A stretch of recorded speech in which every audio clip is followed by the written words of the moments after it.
गोलू ने पिछला वीडियो देखकर वेद के बारे में जानकारी प्राप्त की। वेदों की संख्या 4 है। ऋग्वेद, यजुर्वेद, सामवेद, अथर्ववेद। आगे यजुर्वेद को 2 भागों में बांटा गया है, कृष्ण यजुर्वेद और शुक्ल यजुर्वेद। वेद एवं वैदिक साहित्य के बारे में जानने के बाद गोलू के मन में 4 सवाल आए। पहला, इन वेदों को किसने लिखा? दूसरा, और ये वेद कब लिखे गए? तीसरा, वेद अगर यही 4 हैं तो आयुर्वेद क्या है? चौथा, वेदों को इसी क्रम में क्यों रखा गया है? ऋग्वेद, यजुर्वेद, सामवेद, अथर्ववेद। तो चलिए गोलू के इन 4 सवाल का जवाब इस वीडियो के द्वारा जानते हैं। नमस्कार, वैदिक मोशन में आपका स्वागत है। इस चैनल पर हम एनिमेशन के माध्यम से वेद, वेदांगों और ज्योतिष की जानकारी प्राप्त करेंगे। तो चलिए आज के इस विषय की शुरुआत करते हैं।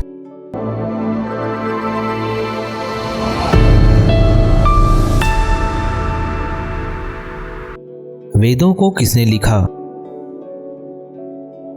इस प्रश्न का जवाब जानने से पहले हमें गुरुकुल शिक्षा परंपरा के श्रुति एवं स्मृति पद्धति को समझना होगा। श्रुति अर्थात जो सुना गया, दैट विच इज हर्ड, और स्मृति अर्थात जो याद किया गया, दैट विच इज रिमेम्बर्ड।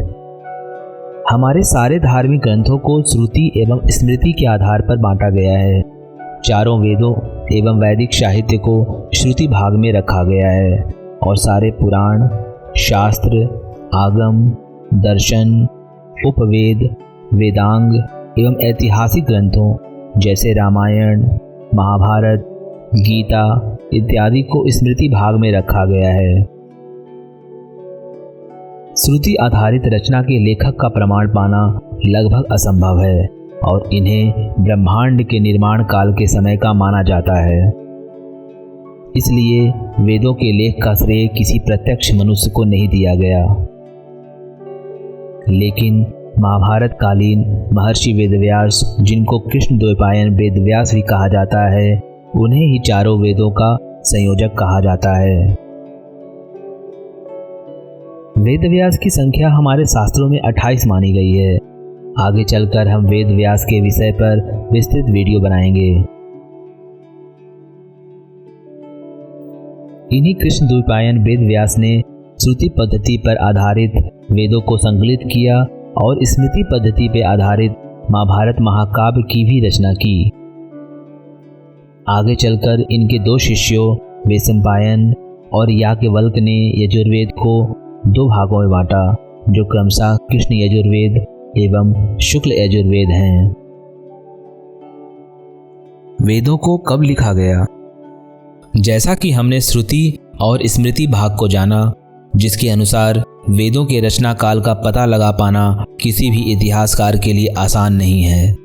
सनातन धर्म में इसे सृष्टि के आरंभ काल का माना जाता है, परंतु हम एक आधुनिक भारत में रहते हैं जहां हम सब मनुष्य एक वैज्ञानिक विचारधारा भी रखते हैं। इसलिए एक निश्चित समय काल को पहचान देना भी अनिवार्य होता है। इसलिए वेदों के संदर्भ में जितने इतिहासकार उतने तरह के सिद्धांत सामने आते गए। प्रसिद्ध भारतीय राष्ट्रवादी शिक्षक और समाज सुधारक लोकमान्य बाल गंगाधर तिलक ने अपने रचना the Arctic home in the Vedas में वेदों का कालखंड 4000 ईसा पूर्व से भी पहले का माना है। वहीं ब्रिटिश जर्मन विद्वान एवं इंडोलॉजिस्ट फ्रेडरिक मैक्स मुलर, जिन्होंने वेदों को अलग अलग भाषा में अनुवाद किया और भारतीय वैदिक ज्ञान को पाश्चात्य देशों तक पहुंचाया। इन्होंने वेदों के भाषा एवं रचना के आधार पर इसे 1500 से 900 ईसा पूर्व का माना है। इसका वर्णन इन्होंने अपनी किताब India what can it teach us में किया है। क्या आयुर्वेद वेद नहीं है? इस शंका के समाधान के लिए हमें उपवेदों से परिचित होना होगा। जिस प्रकार 4 वेदों का वर्णन पाया गया है, उसी प्रकार 4 उपवेदों का भी वर्णन वेदों से लिया गया है। जो इस प्रकार हैं: गंधर्ववेद, धनुर्वेद, शिल्पवेद एवं आयुर्वेद, जिसमें से गंधर्ववेद सामवेद का उपवेद है, धनुर्वेद यजुर्वेद का उपवेद है, शिल्पवेद अथर्ववेद का उपवेद एवं आयुर्वेद को कुछ विद्वान ऋग्वेद का उपवेद मानते हैं। परंतु शल्य चिकित्सा के जनक महर्षि सुश्रुत ने इसे अथर्ववेद का उपअंग भी माना है, जिसका प्रमाण इनके रचना सुश्रुत संहिता के प्रथम अध्याय के इस श्लोक से मिलता है: ई खलवायुमिद्रम नामोपांग अथर्वेदस्या। आइए इन उपवेदों को विस्तार से समझते हैं। गंधर्व वेद में भारतीय शास्त्रीय संगीत, राग, सुर, गायन और वाद्य यंत्र का वर्णन पाया गया है।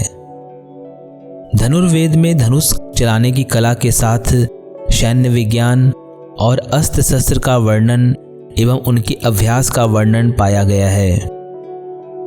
शिल्प वेद में विभिन्न प्रकार की कलाओं जैसे हस्तशिल्प कला एवं 64 कलाओं का वर्णन और इसके अलावा भवन, मंदिर निर्माण एवं वास्तुशास्त्र का वर्णन इस उपवेद के द्वारा पाया गया है। और आयुर्वेद में प्राकृतिक माध्यम से चिकित्सा विज्ञान का वर्णन पाया गया है। तो इस प्रकार हमने देखा कि आयुर्वेद वेदों से लिया गया एक उपवेद है। वेदों को इसी क्रम में क्यों रखा गया है? ऋग्वेद, यजुर्वेद, सामवेद और अथर्ववेद। इस प्रश्न का जवाब पाने के लिए हमें वेदों के महत्व को जानना होगा। वेदों के ज्ञान से हम अपने इष्ट को पाने की कामना करते हैं और इसके लिए हम सांसारिक नियमों का पालन करते हुए इसके पदार्थों, चाहे वो सजीव हों या निर्जीव, एवं पंचतत्वों पृथ्वी, जल, आकाश, अग्नि एवं वायु के गुण ज्ञान और क्रिया ज्ञान को जानना होता है और उनसे जगत के उपकार के लिए प्रार्थना करना होता है। गुण ज्ञान का संबंध आत्मा या प्रकृति से है, क्रिया ज्ञान का संबंध शरीर या पिंड से है। सबसे पहले हम किसी भी सांसारिक पदार्थ एवं तत्वों के गुणों का बोध करेंगे, जिसका वर्णन ऋग्वेद में दिया गया है। उसके बाद उस गुण ज्ञान का उपयोग संसार में कैसे करना है, अर्थात क्रिया ज्ञान, जिसका वर्णन यजुर्वेद से प्राप्त होगा।